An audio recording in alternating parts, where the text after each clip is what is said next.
అదే RTV app వార్తల్ని క్షణాల్లో చదివే అవకాశం ఉంటుంది. ఒక న్యూస్ పేపర్, ఒక టెలివిజన్ ఛానల్ మీ చేతుల్లో ఎప్పుడూ ఉంటాయి.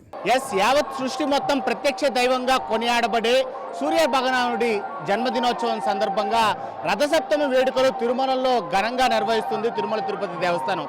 ప్రతి ఏడాది రథసప్తమి వేడుకల్లో భాగంగా స్వామివారికి 7 వివిధ వాహనాలలో తిరుమాడ వీధుల్లో భక్తులకు దర్శనమిచ్చేటువంటి ఆనవాయితీ ఏదైతే ఉందో అది ఇవాళ కూడా కొనసాగుతున్నటువంటి పరిస్థితి. ఉదయం సూర్యప్రభ వాహనంతో ప్రారంభమైనటువంటి ఈ వేడుకలు ప్రస్తుతం చిన్నశేష వాహనం పైన స్వామివారు తిరుమాడ వీధుల్లో స్వామివారి ఆలయం ముందే భక్తులకు దర్శనమిస్తున్నటువంటి పరిస్థితిని ఆర్టీవీ స్క్రీన్ పైన మనం చూడొచ్చు.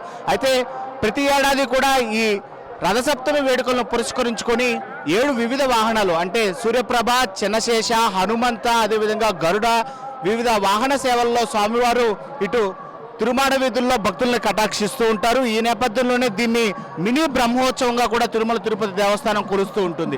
అయితే ఈ వేడుకను చూడడానికి కూడా బ్రహ్మోత్సవాల సమయంలో అధిక రద్దీ కారణంగా భక్తులు పెద్ద ఎత్తున తిరుమలకి తరలి వస్తుంటారు. అయితే స్వామివారి దర్శనం అక్కడ లభించేటువంటి పరిస్థితి ఉండదు. ఎక్కువ రద్దీ కారణంగా కూడా గరుడ వాహనం కావచ్చు లేదా ఇతరత్ర కీలకమైనటువంటి వాహన సేవలను చూడడానికి భక్తులకి అవకాశం లభించేటువంటి పరిస్థితి ఉండదు. అయితే ఇవాళ ఏదైతే మినీ బ్రహ్మోత్సవంగా కొనియాడబడేటువంటి రథసప్తమి పర్వదినాన్ని పురస్కరించుకొని 7 వాహనాలు కూడా తిరుమాడ వీధుల్లో ఉదయం నుంచి రాత్రి వరకు చక్రస్నానంతో సహా వివిధ వాహన సేవలు జరుగుతున్నటువంటి నేపథ్యంలోనే పెద్ద ఎత్తున స్వామివారి భక్తులకు తిరుమలకు చేరుకున్నారు. ఉదయం నుంచి కూడా ఉదయం 4 గంటల ప్రాంతం నుంచే కూడా తిరుమాడ వీధుల్లో స్వామి దర్శనార్థం కొలుదిరినటువంటి పరిస్థితి. ప్రస్తుతం స్వామివారి ఆలయ మహద్వారం ముందు చిన్నశేష వాహనంపై వేయించేసి ఉన్న మలయప్ప స్వామివారిని మనం చూస్తున్నాం. కొద్దిసేపటి క్రితమే హారతిని ఇటు వేద పండితులు ఇచ్చి దాని భక్తులకి ఆ హారతి పల్లాన్ని చూపిస్తున్నటువంటి పరిస్థితిని ఆర్టీవీ స్క్రీన్ పైన మనం చూస్తున్నటువంటి పరిస్థితి. ఈ వాహనం, ఈ చిన్నశేష వాహనం అనంతరం హనుమంత వాహనము ఇది 11 గంటల సమయానికి జరగనుంది. అదేవిధంగా 1 గంట సమయానికి ఇటు గరుడు వాహన సేవ కూడా జరగనుంది. అదేవిధంగా 2 గంటల ప్రాంతంలో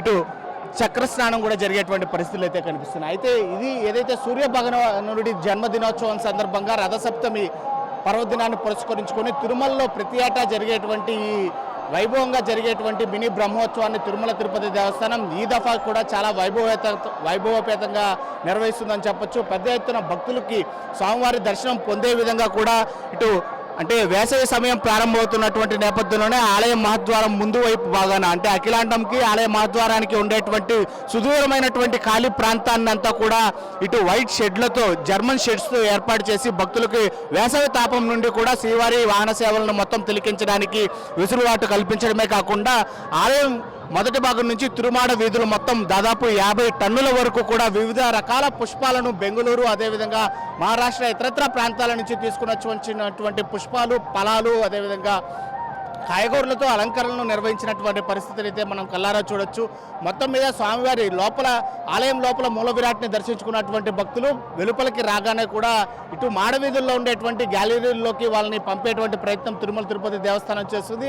అదే గ్యాలరీల్లో ఉండి స్వామివారి వాహన సేవలను తిలకించాల్సినటువంటి భక్తులకు ఎలాంటి అసౌకర్యం కలగకుండా కూడా అక్కడ అల్పాహారం కావచ్చు లేదా నీరు, మజ్జిగ వంటి పదార్థాలను కూడా సరఫరా చేస్తుంది. మొత్తం మీద తిరుమలలో రథసప్తమి వేడుకలు ప్రతి ఏటాలాగా ఇవాళ కూడా చాలా వైభవపేతంగా నిర్వహిస్తుంది తిరుమల తిరుపతి దేవస్థానం. వీడియో జర్నలిస్ట్ మణికంఠతో Lokesh reporting for RTV Tirumala. మరిన్ని వీడియోస్ కోసం ఛానల్ ని సబ్స్క్రైబ్ చేయండి. లేటెస్ట్ అప్డేట్స్ కోసం వాట్సాప్ ఛానల్ ని ఫాలో చేయండి. అండ్ లింక్ డిస్క్రిప్షన్ లో ఉంది.